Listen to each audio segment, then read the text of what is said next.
Hi friends, நம்ம சிறடிக்கு செல் வந்து இன்றைக்கி என்ன நடக்கும் பார்க்க போகிறோம். ஸோ பார்த்தீங்கன்னா நம்ம மீனாவும் முத்தும் பார்த்திங்கன்னா அந்த பையனோட வீட்டில் வந்து போய் கெஞ்சி வந்து கேட்டு பார்க்குறாங்க. ஆனால் அந்த பையனோட அப்பா வந்து கேட்க மாட்டுறாங்க.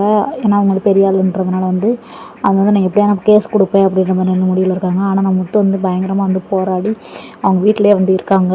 மீனாவும் முத்தும் அவங்க வீட்லேயே வந்து பார்த்திங்கன்னா வெளி கேட்லேயே ரொம்ப நேரமாக உட்காந்துட்டு இருக்காங்க. காலையில் போனவங்க காலைல வந்தப்போ நிற்காங்க, ஏக்கு இங்கே வந்து நின்றுருக்கீங்க, உங்கள் வீட்டை பார்த்து பார்க்க அப்படின்னு சொல்லி சொல்கிறாங்க காலையில் ஆஃபீஸ் போகும்போது.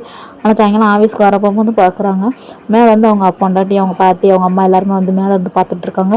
அந்த பையனும் அந்த பிள்ளையும் இங்கேயே தான் இருக்காங்க, இன்னும் போகவே இல்லை அப்படின்னு சொல்கிறாங்க.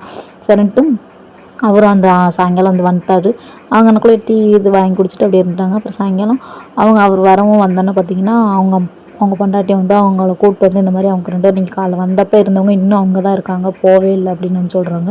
ஸோ அதனால் வந்து அவங்க இடத்தையும் வந்து வீட்டுக்குள்ளே கூப்பிட்டு என்ன போராட்டம் பண்ணுறீங்களா அப்படின்னு வந்து கூப்பிட்டு விசாரிக்கீங்க. அப்படிலாம் இல்லை சார், அவன் சின்ன பையன் சார், ஏதாவது தெரியாமல் பண்ணிட்டான், எப்படியா மன்னிச்சிருங்க அப்படின்னு சொல்கிறாங்க. சரின்னு வந்து வீட்டுக்கு உட்கார வச்சு பேசுகிறோன்னா ஒன்றே சரின்னு சொல்லிட்டு ரொம்ப கெஞ்சி பார்க்குறாங்க. சின்ன பையன், இந்த வயசில் அவனுக்கு என்ன தண்ணி தெரியாமல் உங்கள் பையன் வந்து இப்படி சொல்லியிருக்கான், அதனால தான் அவன் வந்து அப்படி கோவத்தில் வந்து அடிச்சிருக்கான்.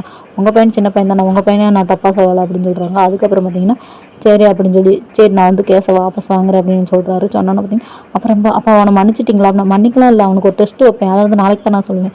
அவன் டெஸ்ட்டு வச்சதுக்கப்புறம் தான் அவன் வேணுக்குனே பண்ணானா தெரியாமல் பண்ணானா எனக்கு தெரிய வரும். அதுக்கப்புறம் தான் என்ன முடிவு எடுக்கணும், அதுக்கப்புறம் யோசிப்பேன் அப்படின்ற மாதிரி வந்து அவங்க அப்பா சொல்கிறாங்க. சரின்ட்டு பார்த்திங்கன்னா கிறிஸ்தை கூப்பிட அவங்க வீட்டுக்கு வந்து போகிறாங்க. போயிட்டு கூப்பிட போகும்போது ரோஹிணி பேக் அந்த வீட்டில் இருக்குது, அதை வந்து கவனிச்சிருவாங்க மெயினாக. அதுக்கப்புறம் பார்த்திங்கன்னா கிறிஸ்து வந்து போகக்கூடாதுன்னு சொல்லிட்டு ரோஹிணி வந்து பயங்கரமாக வந்து அரட்டி வச்சுருக்காங்க. அதனால் வந்து கொசவத்தில் வந்து உட்காந்துருப்பாங்க கிறிஸ்து.